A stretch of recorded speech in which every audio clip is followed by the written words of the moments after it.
साथ में थे, सैकड़ों थे।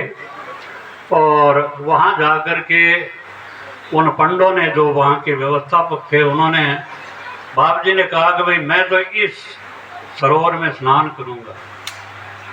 तो उन्होंने कहा कि महाराज यहाँ पे नियम ये है कि महादेव के अलावा यहाँ कोई स्नान नहीं कर सकता, और आप अगर करने का हट कर रहे हो तो मैं, मेरी जो समिति है या मेरे जो ऊपर अधिकारी हैं, उनसे मैं सलाह करके उनका जब मेरे को आदेश होगा तब मैं आपको स्नान करने की रजा दूंगा। उन्होंने किया। उनको पूछा कि भाई महाराज जी ने पंचकेशी उतार के स्नान करने की इच्छा प्रकट की है और आप सबका हुक्म हो तो गुरु महाराज को हम स्नान करने की इजाज़त दें।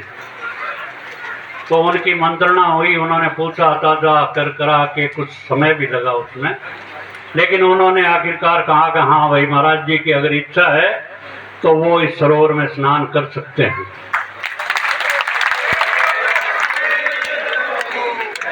लेकिन ध्यान रहे कि दूसरा कोई भी व्यक्ति हो या चाहे संत महात्मा हो, वो भी यहाँ पे स्नान नहीं करेगा।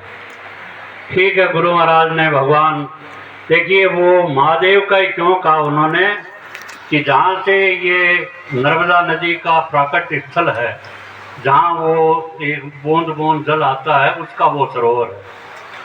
तो आपने स्नान किया। स्नान करने के बाद हमारे एक दूसरे महात्मा जी भी साथ में थे, लेकिन उनको मना कर दिया। उन्होंने कहा आप नहीं नहा सकते। एकमात्र आपने स्नान करके सारे जल को सभी भाविकों पे यूं छींटा दे करके सबको पवित्र किया उस जल कुंड से। उसके बाद देखिए क्या चमत्कार होता। उन्होंने कहा ना कि ये भगवान महादेव के अलावा इस कुंड में कोई भी स्नान नहीं कर सकता। स्वयं भगवान महादेव को हमने प्रकट देखा हमारे प्रत्यक्ष दृष्टि से।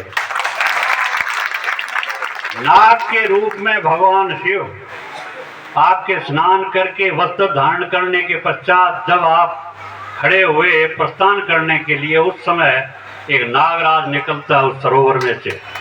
हजारों लोगों ने देखा है, उसके वीडियो भी प्रचारित हुए। और वो नागराज आकर के गुरु महाराज को दंडवत प्रणाम करते हैं भगवान शिव को।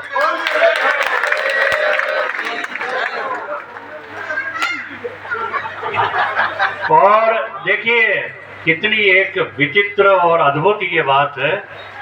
जनसाधारण इन बातों को शायद नहीं बरतता होगा, लेकिन हमने तो फिर उस नागराज ने वापस जल में प्रवेश किया। आपको दर्शन देने के लिए भगवान शिव वहाँ प्रकट हुए। और मैं समझता हूँ कि वो भगवान शिव की कृपा इनके ऊपर जो वहाँ हुई, वो अपने आप में एक बहुत अद्भुत की कृपा थी। और उसके कारण हम जब, परसों की बात है, ये विज्ञापन देखा तो एक सज्जन मेरे पास बैठे थे, बोले महाराज का चतुर्मास पूरा हुए तो हो गए 4 महीने हो गए, अभी तक वो अमरकंटक के चतुर्मास का स्वागत समारोह कभी निवड़ेगा नहीं। तो हमने कहा भाई देखो, हमने अनुभव किया है 50 साल के मेरे अनुभव में मैंने देखा है, इस गादी के नित्य दर्शन करने से भी वो भी कम है, नित्य दर्शन करना भी कम है, और ब्रह्मधाम आना 1000 बार आना भी कम है। ऐसे संत का हम जो समाज की तरफ से या भाविकों की तरफ से सम्मान करते हैं, उनका हम आशीर्वाद लेते हैं, हमारे जीवन का कल्याण होता है। निश्चित रूप में